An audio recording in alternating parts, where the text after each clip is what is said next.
Hello? Is this thing on? I think so. Hey, what's up, y'all? It's your girl, Amanda. We're back with another episode of Thompson and Stuff.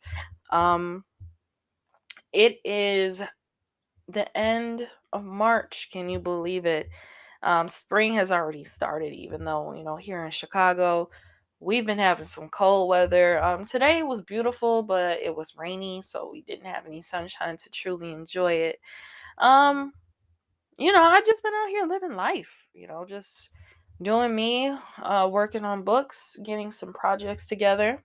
Now I know some of you guys are out there following me on social media, and I've been not really posting depressing things, but just posting things that kind of maybe would shock you if you were following me all these years. I want to start with this episode.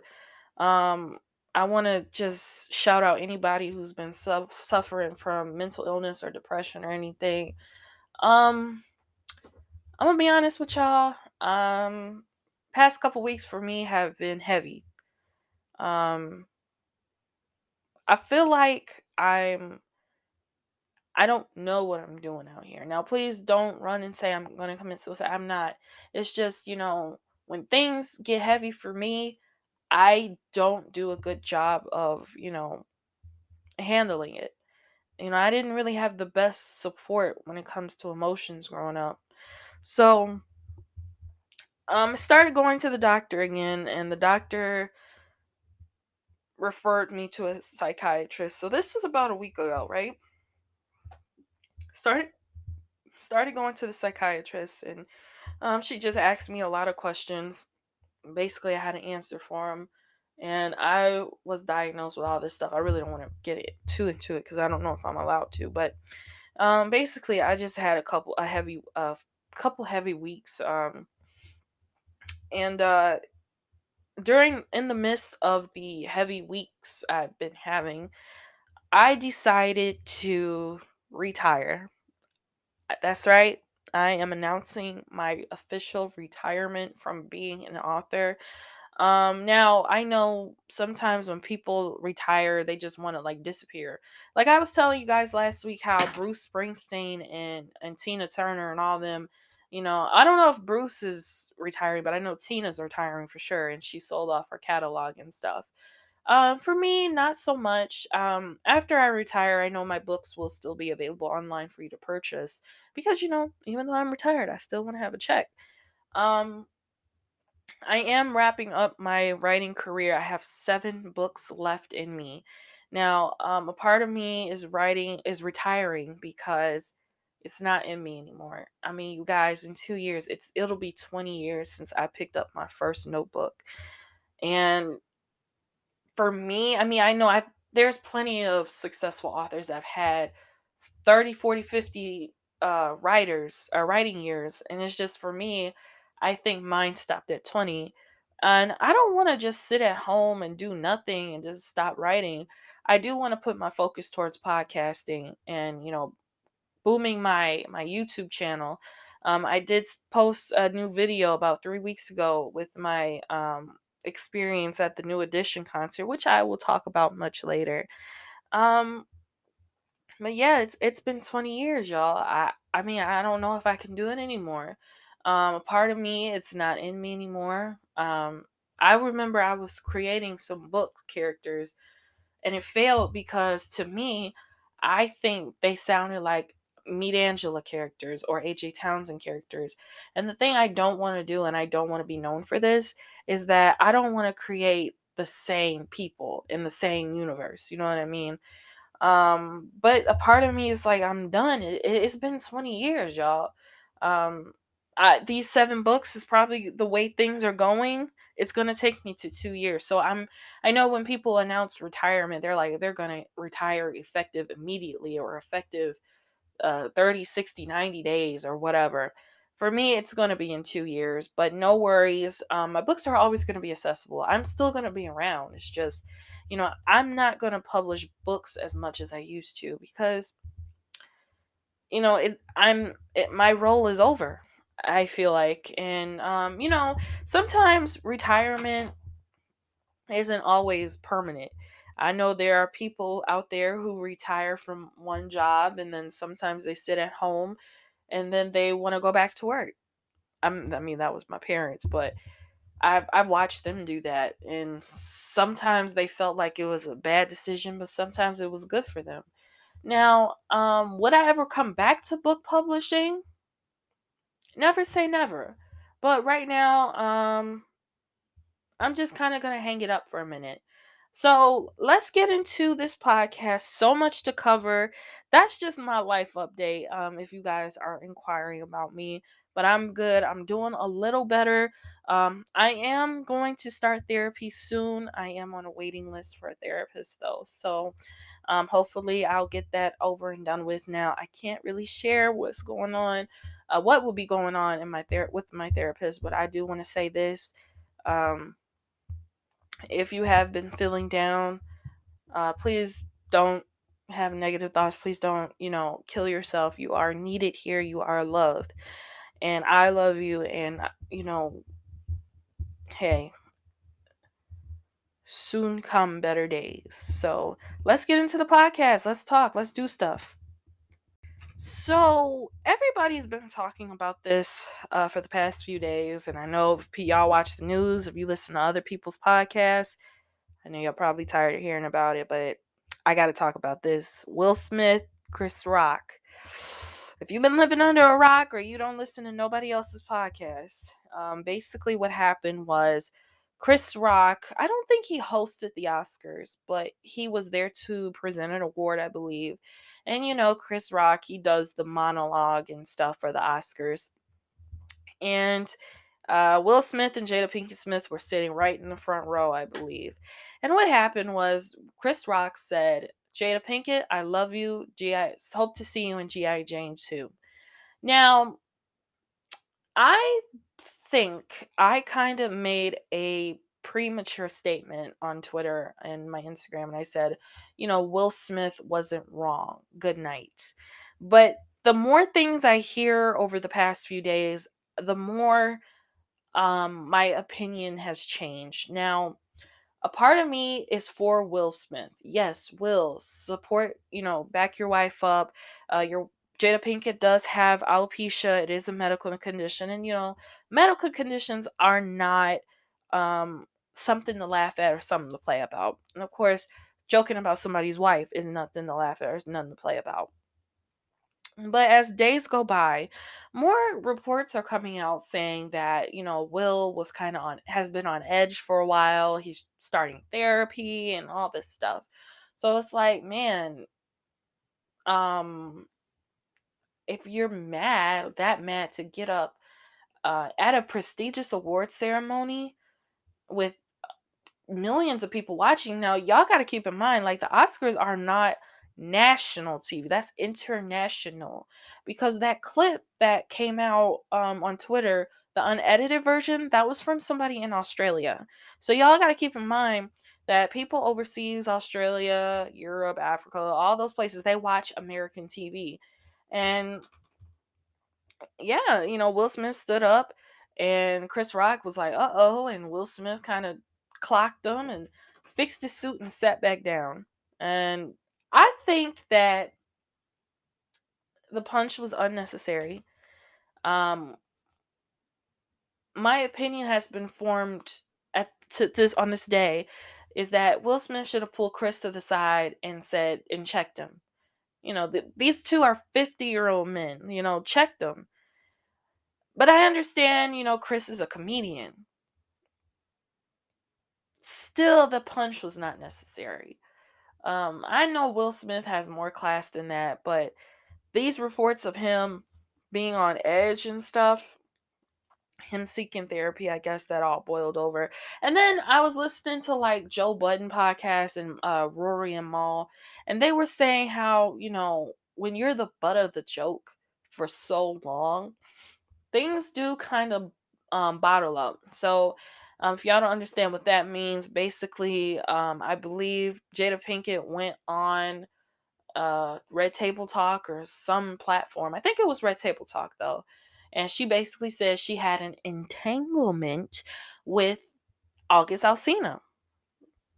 So, and then that came out, and you know how black people are on the internet. They don't let stuff die down so easily.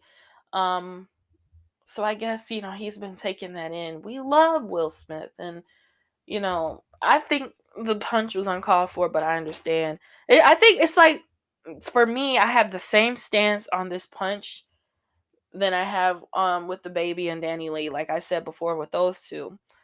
Violence is never the answer, but defend your family. Uh, you know, Danny Lee's brother defended his sister and his niece. Will, I totally understand, defend Jada. So, but more and more reports are coming out. So tonight in Boston, I think, Chris has a show. And I just read a story on TMZ saying that Chris acknowledged the situation on stage.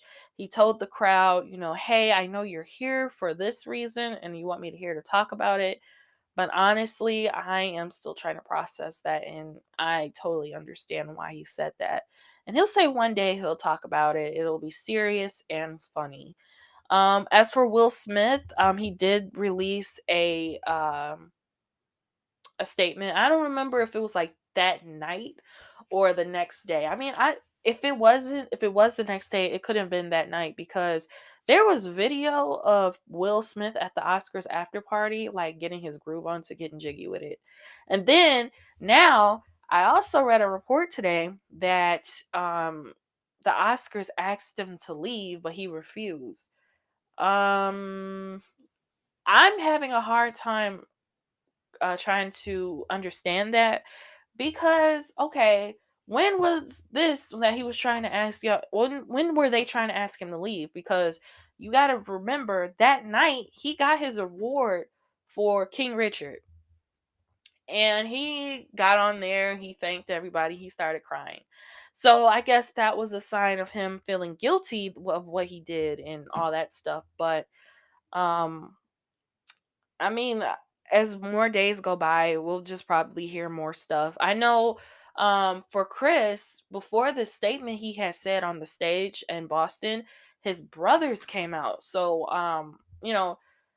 everybody hates Chris is not all the way accurate with Chris Rock's life. I know he has like a lot of brothers and sisters. He has two brothers who's also stand-up comics. There's Tony and Jordan. So Jordan Rock is a comedian. I'm not familiar with his work too much. But he seems like a cool dude. But Tony actually has a connection with Will and Jada. So if y'all don't remember back in like 2003 to 2007, 2006, Tony was on a show with Elise Neal and Dwayne Martin, Tisha Campbell Martin's ex-husband, called All of Us, and it was basically about this couple get divorced and then blended family, all that stuff, blah blah blah. So Will and Jada actually produced that show, and then I think Will was on the show as like a friend of the former couple. And guess who was also on that show? Playing Dirk, the Bachelor. Tony. So safe to say that Tony wants to fight his former boss. Um, but you ride for family. So we'll see how that turns out in the next few days. Hopefully, like everything else in the news, it'll kind of die down. Um, Bruce Willis, I send my sincerest thoughts to Mr. Willis. He was diagnosed with aphasia. I don't know how to pronounce it, but I will describe it. It's basically a brain disease that messes with your like movement and thinking and stuff. It's not Alzheimer's or anything, but it's that. He was diagnosed with that, so unfortunately, he has to leave acting. I don't know the more details about it. I don't know because I've never heard of this disease. I mean, I've heard of Alzheimer's, dementia, all that stuff, but um I tried to do some research on it, but I don't, from what I read so far today, I don't think that it's in that realm, but I don't know. I need to do more research on it. So, um, my thoughts and prayers to Mr. Willis. Enjoyed his movies. I grew up watching Bruce Willis movies, and he was in Friends as who was he? I think he was dating Rachel or No, he was dating Courtney Cox's character, Monica. I don't remember, but he was there. He was there. So may he get well, and prayers to him. All right, y'all. So let's get into a couple of let's get into some movies, some shows, some celebrity gossip. Let's just get into it all. First I want to talk about the Proud Family, the new Proud Family. Now, if y'all don't know, there is a new Proud Family. They basically rebooted the original Proud Family. I mean, you could watch the original Proud Family, you could watch the new Proud Family. Now, I know that they're still continuing with new episodes on Disney Plus. If you have Disney Plus, it's on there as we speak. I kind of gave up after the second episode, and let me tell y'all why.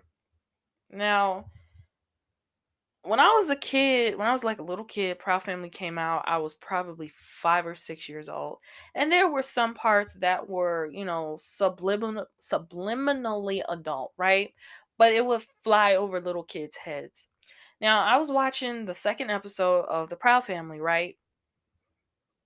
Tell me why there was a scene where Trudy and Oscar were sitting on the couch. But the gag is, y'all, they looked freshly fucked. Like they just got done fucking, you know? And I'm like, what the hell? And they have this in the Proud Family? This is weird. And then, the first episode, Penny, I'm just gonna call her Kim. Lord have mercy. Penny woke up. She realized she got titties, she got a booty, she's this, and then BB and Cece, they went from babies to like toddlers, and Oscar was still yelling for Trudy every 5 minutes. I mean, the concept to sell it was nice, but then some of the material I just didn't agree with. I mean, Sticky left the show and then broke Dejanay's heart and just all that stuff. It's honestly, it's not for me, but if you like the Proud Family, you could continue to watch it if you're I mean, there's not much I can say to it because that the freshly fucked scene just really turned me off from it. The Proud Family I always thought was something that I wanted my children to watch. I mean, they can, but it's just they gotta wait till they're older because yeah, that scene just kind of knocked it all off for me. Medea Homecoming. Medea has a new movie out. It's on Netflix. Pretty good. Really, I mean, Tyler Perry followed his out outline. Family comes together and then there's some drama, but it's a twist to it. I don't want to ruin it for anybody, but it was a really good movie. I laughed all the way through. And of course, y'all got to know I'm a big Tyler Perry fan. That's one of my idols. So of course, I'm going to support anything he puts out.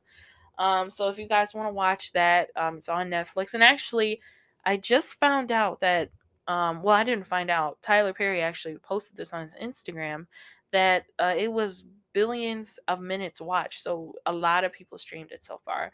Um the reviews I've read, I haven't seen a lot of bad reviews because of course, Tyler catches a bad rep because he always write about black pain and stuff. Now, yeah, there is a little bit of black pain in this movie, but there's jokes about it. They always turn it around in the movie. So, check that out. I mean, I would give the movie an average A, not an A plus or A minus, an average A. Funny, Uncle Joe, he did his thing, totally did his thing, and I think that now that Tyler is doing things with Netflix, he has a little bit more freedom to write how he wants to write.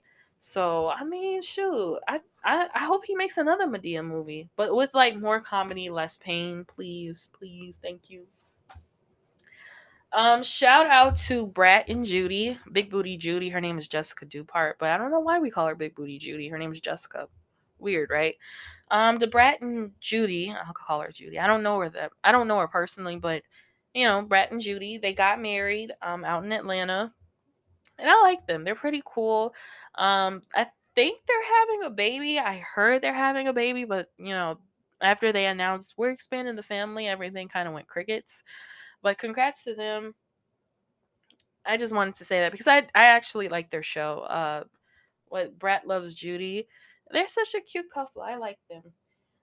Kiki Wyatt is pregnant with her 11th child. Now, I always wanted to ask Kiki how she does it because, of course, when you give birth, like your downstairs area kind of gets stretched out.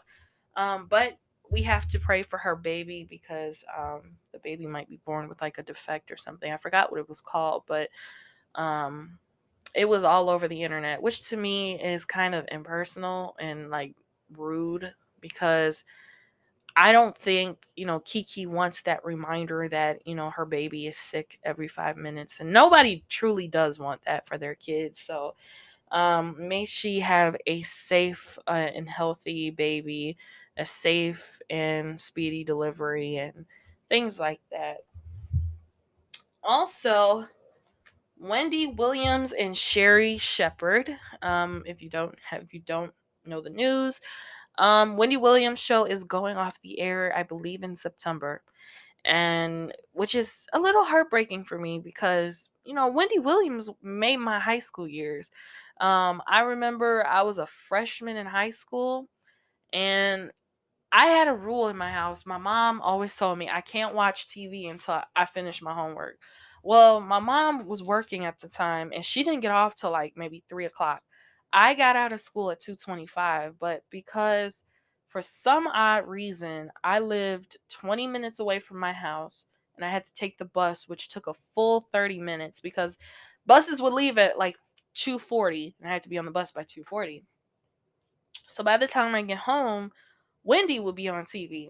So Wendy didn't start coming on TV till like summer of 2009, I want to say. I got to do my research.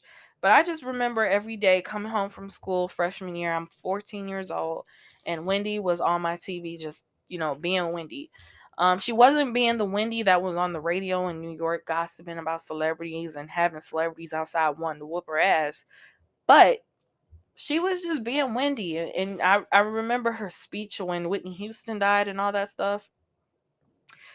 Wendy was always on TV after school in my house when I was in high school. Well, not my junior year, but like my freshman, sophomore, and senior year when I was going to the local school. I didn't really watch Wendy when I was in college, but I would, catch a clip here and there. But now we have to say goodbye to the Wendy Williams show in September after 14 years. And Wendy's replacement is actually Sherry Shepard. Sherry Shepard, she's an actress, she's a stand up comedian. I'm not like a serious, talk show watcher because obviously I don't have time during the day. But I'm curious to see how Sherry, would do this, how she would have her own show. Now, this is not her first time, having or being on a talk show. She was on The View for so many years. So I hope that this will have Sherry's style because the view is not nobody's style. It's just a bunch of women coming together and kind of giving their opinions on stuff that's going on in the world. You got one lady over here thinking one way and another lady over here thinking another way. So I hope that Sherry, has her own style, the way she wants to have her show. Also, I want to talk about the Earthquake stand-up special that's on Netflix. And I love Earthquake stand-up comedy, but I think this will come second to These Ain't Jokes. And These Ain't Jokes is not on Netflix. You actually have to find it on like YouTube or Tubi or something because that was hilarious. I remember when I was in college, I curled up in a corner in the study, like the study room or whatever. I went to a junior college, so the study room was this big room with these long wooden tables, and in the corner, there would be like a little lounge section. There'll be like, living room chairs and stuff, and sometimes I catch myself going in that corner and and catching a few Z's for my next class or just, doing homework and stuff. And I just remember one time I was curled up in a corner watching These Ain't Jokes on YouTube on my phone. And I really enjoyed that. But this special was pretty good too. I hated that it was short. These Ain't Jokes is about an hour and a half long, but the Netflix special is 30 minutes long. But it was good. I give a 4.5 stars for Earthquake. Again, you guys, Dave Chappelle is putting out a series of his own produced stand up specials, and I think the next person to put out a special is Donnell Rawlings, which Donnell Rawlings is hilarious from Ashley to Classy. I still listen to he has his comedy albums on Apple Music. So Ashley the Classy and the other one, Ain't Worried About Nothing, is on there. Hilarious, and I can't wait to see this special he has coming up. So we'll see about that.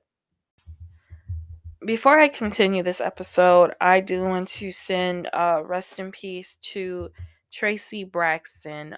She was the younger sister to Tony Braxton and the older sister to Tamar Braxton. She lost her battle with esophageal cancer, which she has been battling for a year. Um, as everyone say, fuck cancer, really, because Tracy, I remember her being on the Braxton Family Values. She was so funny. Um, from the stories I've read, she seemed like a sweet, genuine, down to earth person. And Tony Braxton was on the Tamron Hall show. Um, I think that I think that Tamron should not have asked about Tracy so quick.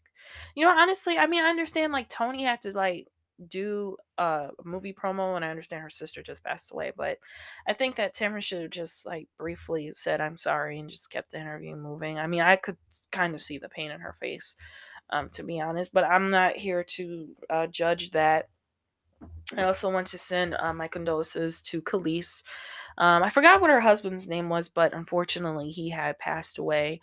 Um, and he actually went on Instagram like 6 months ago, and he shared the news that he had stomach cancer and he had like probably a little bit left to live. So, may God keep the families, Tony, Tamar, Tawanda, Trina, Miss Evelyn, Mr. Braxton, Khalees, and the children and everybody.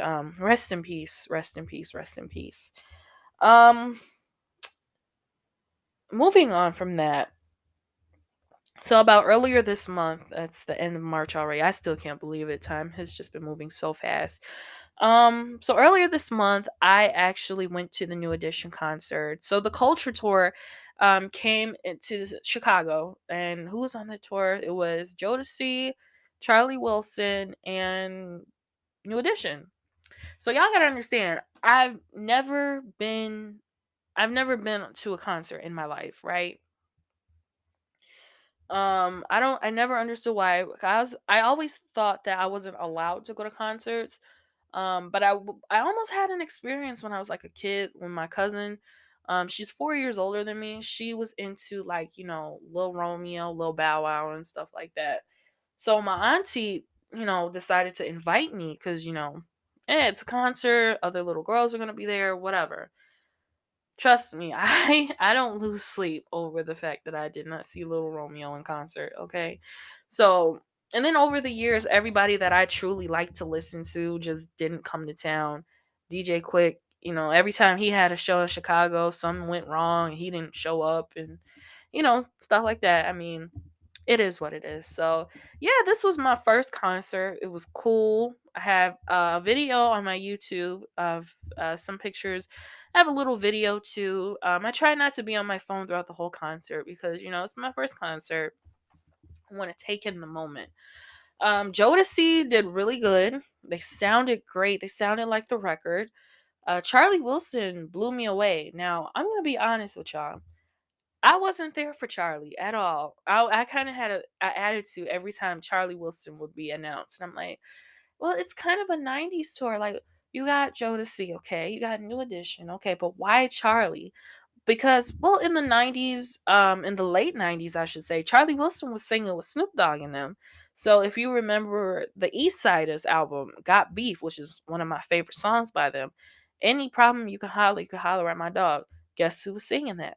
Charlie Wilson, because I heard a story that Snoop found Charlie Wilson somewhere homeless and stuff and took him in and got him a record deal and all that stuff.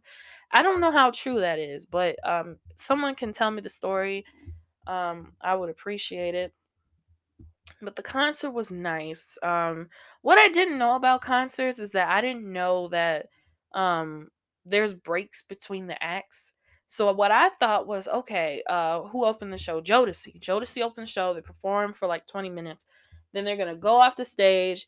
People are still gonna be clapping and cheering, and then like maybe 2 minutes later, Uncle Charlie comes out. Well, no, we had to wait a little bit for Charlie, and then Charlie Wilson had a long set. His was about 45 minutes to an hour long. He had like three costume changes. He had musicians coming out playing their instruments while he went in the back and changed. But it was pretty cool though. He had a testimony. It was like him preaching in church. It was emotional.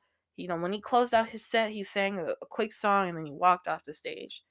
Then we had to wait maybe 15 minutes and then boom, New Edition came out. That's who me and my best friend went to go see. They killed it as usual. They always do. Anything New Edition does, they kill it. And it was nice. Show didn't end until like maybe 12 o'clock that night.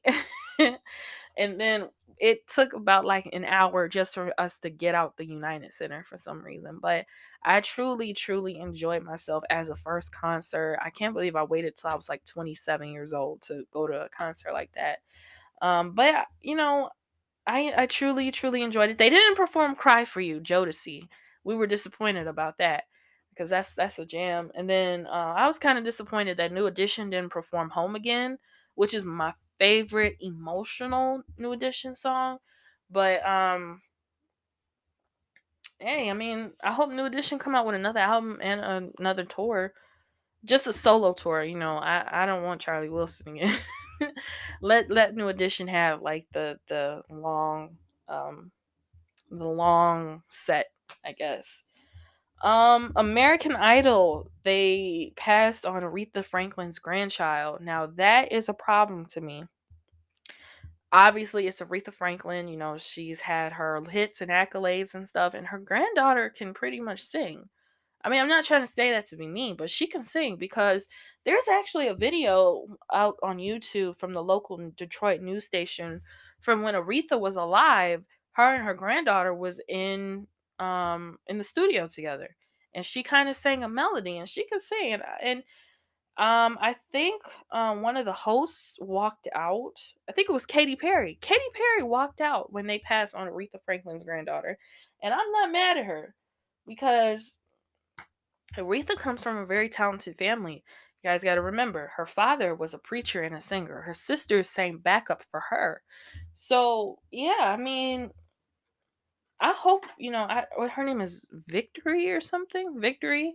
I hope she gets a second chance at something. X Factor, maybe someone can like from an A&R could get her like a record deal immediately. She deserves to be famous because of her legacy. Who is her grandmother? Aretha Franklin. And Aretha said herself, "My granddaughter can sing."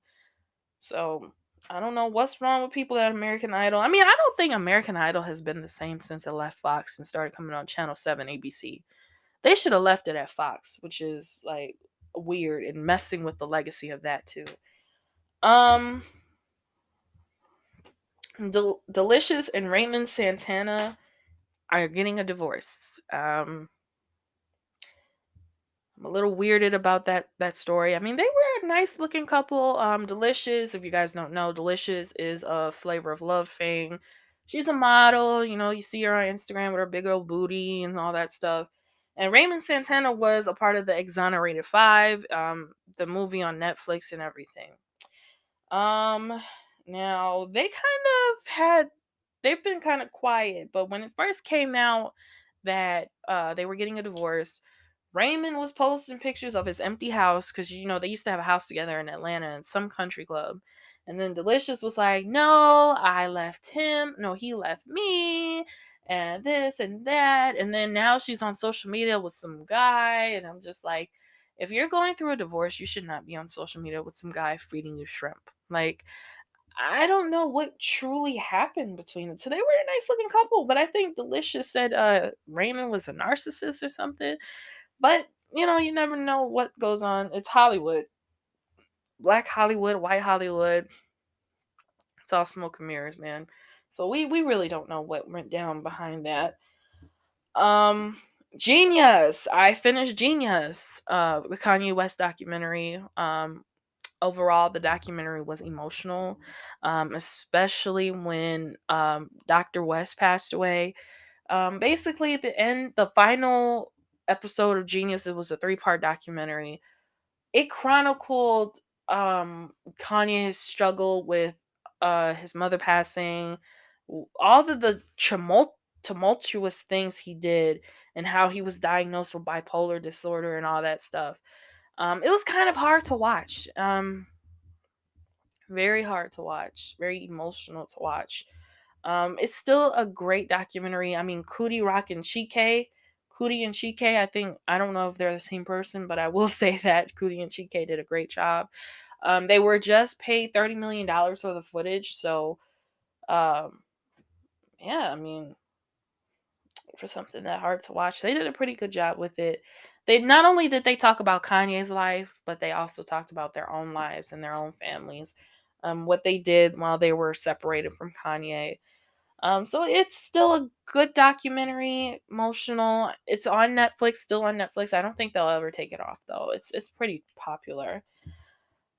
And speaking of documentaries, I also hear that there is a Murder Inc. documentary. Now, I know some of my listeners can be a little bit older than me, but when Murder Inc. kind of air quote demised, I was pretty young. I didn't understand what happened until much later that they were raided by the FBI and all that stuff.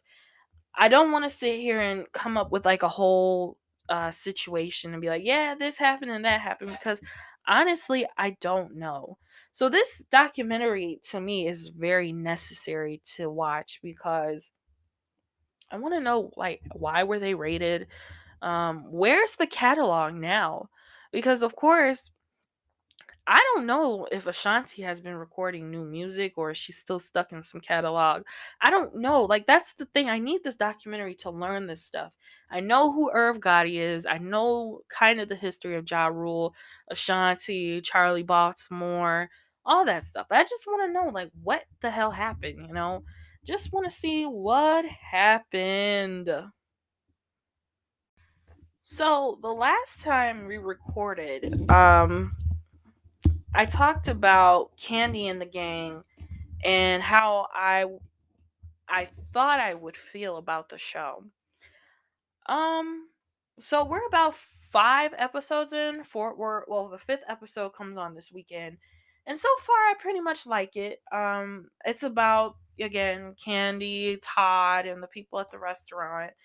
And at first, I was thinking I wasn't gonna like it because I rewatched the previews, but so far, it's been very good. They feature Candy's aunts, Candy's family, uh, and what a lot of people don't know is that Candy's family actually works at the restaurant too. Like, she has a cousin that's a chef there, and then she had like her aunts work there, and her cousin was like a manager, and stuff like that. I truly do enjoy it. Word on the curb is that the show has been renewed for another season after the first episode. So I hope that that show continues. There is a little drama, but of course it's like family drama. Everybody loves a little family drama, of course. So tune into Candy and the Gang. It comes on Sundays, my time. I think 8 o'clock. And also, I don't have this on my list. The Lakers show on HBO Max is good too. I can't believe that guy. He looks so much like Magic Johnson. He's not Magic Johnson, but he just looks like him. It's believable. And it reminds me that Michigan people are like overly friendly. Just reminds me of my family because my dad's from Michigan. So, yeah. New College Hill. There's going to be a new College Hill. It's going to be starring celebrities though, which I guess is would be better. Because if y'all don't remember back in the day, probably the early 2000s, College Hill featured what 5 to 10 students from one university and they lived together in one house. Well, I guess now they're doing it with celebrities. I know Lamar Odom's going to be there. Big Frida is gonna be on there, and some other celebrities. They had like footage and stuff on Instagram. I hope this floats for BET because they've been doing a really good job with original programming. Of course, um, the games people play was good. That just wrapped up over the I think wintertime or this past summer, and then they got the encore with the young ladies from the different girl groups from back in the day in the 90s. So I hope this will be good. I think it's coming on BET. I want to say, but most of like the good programming comes on BET Plus, which is an app. And knowing me, I'm so cheap. I don't want to pay for an app. But I think after a while, they probably put like the original programming from the app onto the channel, because that's what they did with the Miss Pat show. Miss Pat show is now on BET, so we'll see how that goes. Um, I wanted to talk about the Ryan Coogler Bank of America situation. Messed up, and if you don't know what happened, basically a Bank of America employee accused Ryan Coogler of robbing a bank. Well, Ryan Coogler is a very famous director who made hella money from freaking Black Panther and all those other movies. So, point blank period, it was a case of racism and stupidity. I mean, I think stupidity to the employee, and the employee is stupid. Bank of America, like, girl, or whoever you are, dude, you're doing too much. I think the story did settle down. I haven't heard anything else about it. But it's a shame we still get we could be as black people successful and we still get like targeted at the bank. That's why I'm not comfortable going to a bank, because it's just people look at my account like, "Yo, what the fuck do you do for a living?" Not a cool or comfortable situation. Um, Also, the Nick Cannon show has been canceled. If you just did not care, I mean, no disrespect to Nick, but it's like people work during the day, so I'm sure not everybody watches a talk show. Nick Cannon had a talk show. I don't know what channel it came on here in Chicago, but I know that full episodes will be like uploaded to the to YouTube, and I would watch it every once in a while.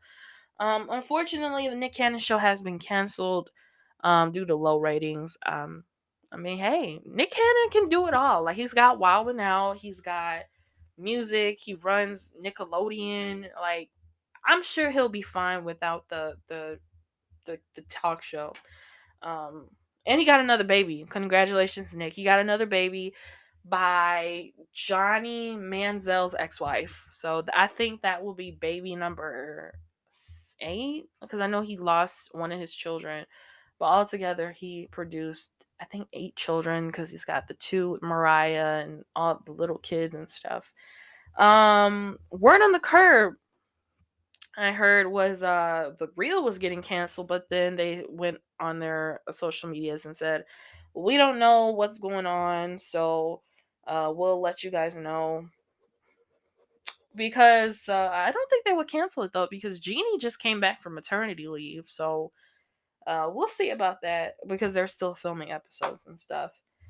Um, Jussie Smollett has been out here being crazy. He was sentenced to 150 days in jail. He served like 2 weeks and then somehow got out. I couldn't really follow the story, but he did stand in front of a Cook County judge and says, "I'm not suicidal. Something happened to me in jail. I didn't do it." I mean, I understand why you did it, but it's just, you kind of looked crazy doing it. But no worries, now Jussie is free. I think is he's free under a condition. I could be wrong, but yeah, he's free. And I don't want to say that this story is over. When people ask me, did he do it, I don't want to like say my opinion, because like, people will argue you down over anything. Opinion is one's the thought, and that's what people seem to forget. We learned that in like second grade. Is what you think, and sometimes opinions do get you in a lot of trouble. So I'm not a fan of Jussie Smollett. I stopped following freaking what's it called, Empire after like the fourth season. It kind of got boring and out of control. So yeah, I'm like I'm good on Empire. So Kim Kardashian's business advice. Kim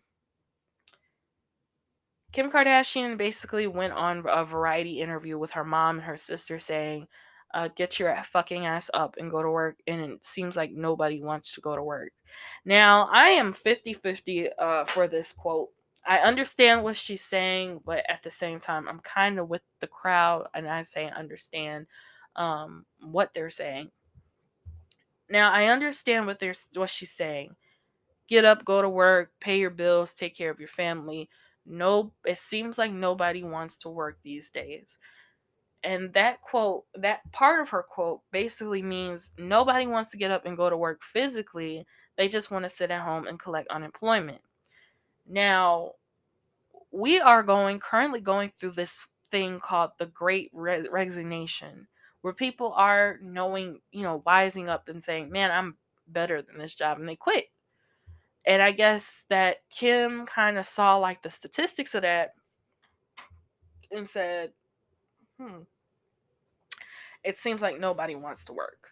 But obviously the other part of me is like, I can't believe she said that because Kim Kardashian, she grew up in a mansion in Beverly Hills. Her daddy was freaking OJ Simpson's murder trial lawyer.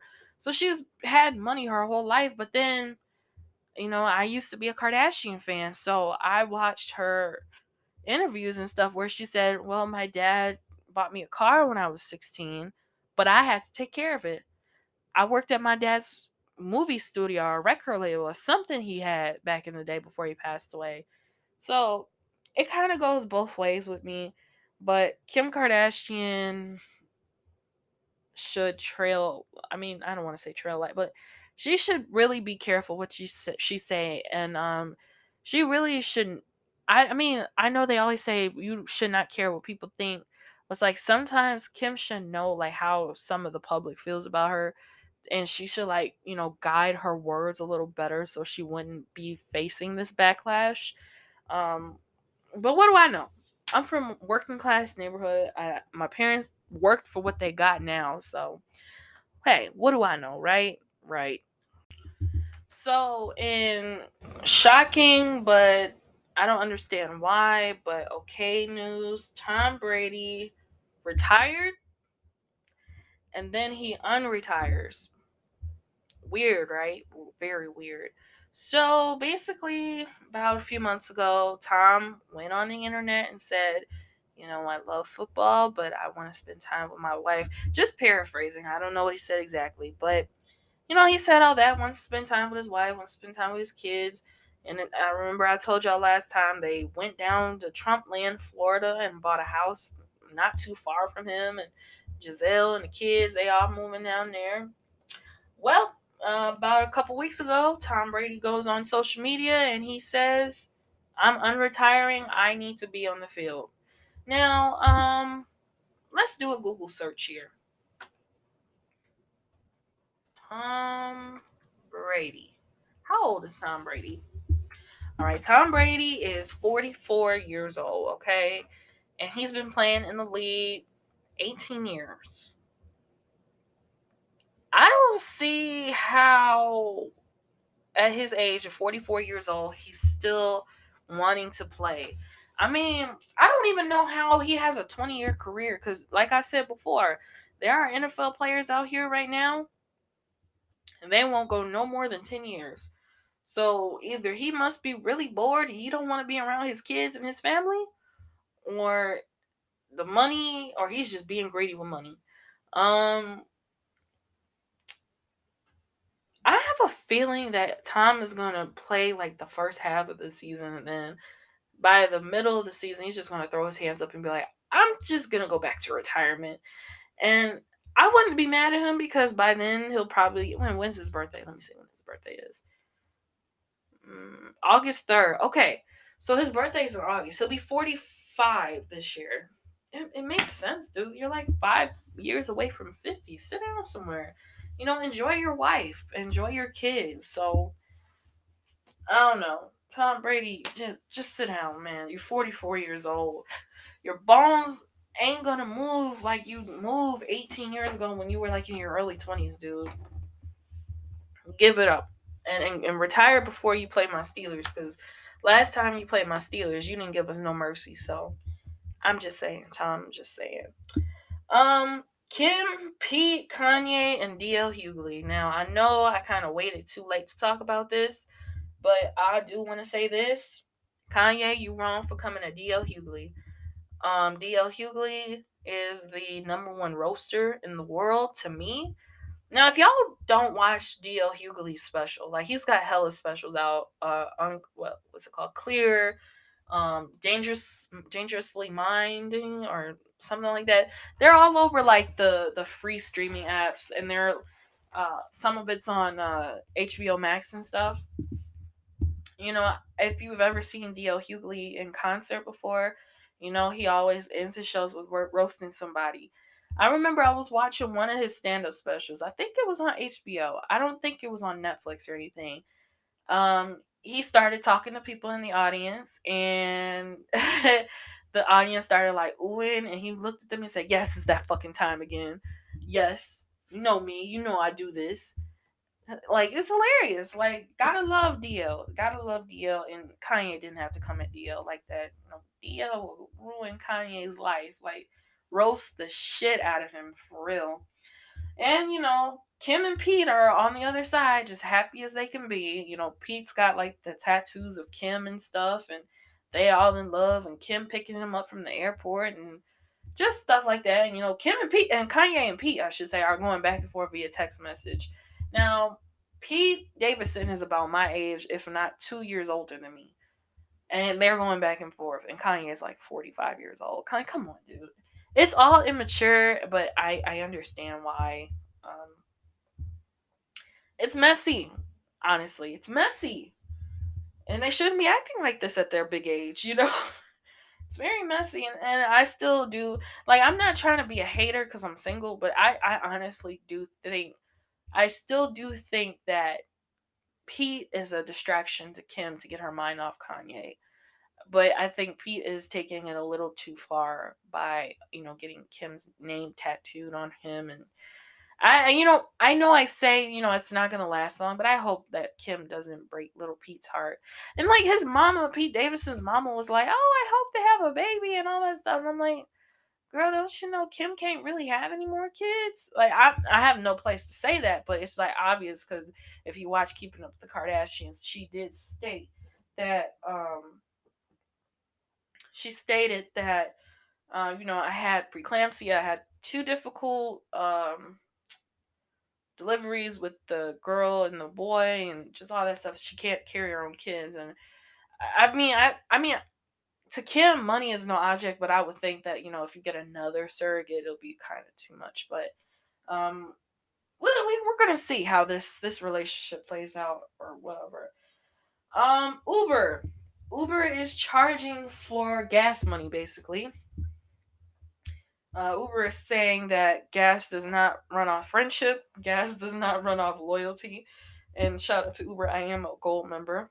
Now, y'all basically telling me that their cars aren't running off the gold membership loyalty. Okay. Um, Lyft is doing the same thing too. But Lyft is actually putting how much gas they need for gas. Like I took a Lyft to visit a friend the other day, and they said, okay, this is how much you're gonna pay, and 55 cents for fuel is included in that. And I said, fine. When the news first dropped that they were going to do this, I did kind of freak out, but you know, it's included in the price, and wherever you go, they're not going to make the Uber ride sky high, you know, but it will be included in your price. So we just got to get these gas prices under control, man. Cuz I go to Sam's Club because I have a membership. Well, my brother has a membership there, and I'm on it or whatever, but that Sam's Club gas station has the cheapest gas in all the area, and it's like easy to use. Like you don't have to go to an attendant or anything. So I go to that gas station all the time. But last week I went, gas was like 4.17. But then I'm trying to go this weekend. I got to go this weekend, and gas is now 4.34, and I'm just I'm just like freaking out right now. But I heard stories that they're trying to suspend gas taxes and stuff, but I don't know how that's going to work out for businesses. So we shall see, and hopefully um we won't hit $5. I hope everybody over there in Ukraine and all of the war and stuff chill out. Like, it's affecting our pockets, really. Food is going up, gas is going up. I mean, hell, I was at Target and I love going to Target, but I spent too much money, like $92 on like 5 bags of just random stuff that had no business being $92. But sorry, shout out to Target. Here's another financial tip. I mean, again, y'all don't listen to me when it comes to finances, but um, when you go to Target and you need something like soap or body wash or lotion or anything like that, buy the Target brand. Their Target brand stuff is pretty good. I got right now in my shower. I got a or oatmeal and cream, buttercream or something. It's not edible. It's body wash, and I got it for like $3. It works pretty good. I'm actually running out, so of course this weekend I'm gonna go to Target and get some more. So, get the Target brand. I don't shop at Walmart, but I guess follow the same protocol if you do shop at Walmart. So yeah, and lastly, I didn't want to really get into this. We did um they he is buried. May he rest in peace. But young Dolph's autopsy did come out, and it said that that young man was shot 22 times. Um, I still do stand by that quote that it is more dangerous to be a rapper in this world. Um, it is devastating to hear. I don't like to hear about gun violence and people getting killed. And Dolph was wrongly killed, if that makes sense. I just I don't understand why that was released. I mean, they won't release Bob Saget's autopsy, so I wish that they had the same treatment for Dolph's autopsy, because for anybody, for myself, I didn't even know Dolph personally, but it just hurt to hear that he was shot that many times. So may God keep the family in their prayers, in his prayers. God bless the family. I hope they are doing well after this tragedy. um 22 times, man, it's just it's heartbreaking, just heartbreaking. All right, y'all, so that's the end of another episode of Thompson and Stuff. Thank y'all so much. I don't know, every episode I always thank you for the support, but I will never be too big to do so. But thank you all for your support. The numbers are still growing. I can't believe it. Numbers are growing on YouTube. Follow me on YouTube. Like, share, subscribe. Amanda Marie Thompson. You just look me up through there. You can follow me on social media. Thompson, A dash son of Tom on Instagram. Thompson Stuff Official Instagram. You can follow me on Twitter. A dash Marie son of T. Snapchat I do have. I don't use it, trust me. Not like that. It's Mandy Marie Tom. I don't know if I have a public account or not. So we'll see about that. Yeah, man, just thank y'all for your continued support. You can purchase my books on Amazon, Meridian Dream, Meet Angela, AJ Townsend. I'm hoping to have more published. Again, 2 more years, man, and it's done. I'm gonna hang it up, but hopefully I will be doing podcasting, and hopefully I want to get into screenwriting. That's what I want to do. There's always a life after something. Shout out to everybody for listening. Shout out to my family, my friends. Thank y'all so much for your continued support. Shout out to whoever's listening that knows I have a podcast but just won't tell me that they're listening. I see you. I hear you. I love you. Again, I love you. We need you here. Therapy helps. And I'll talk to y'all later. Peace.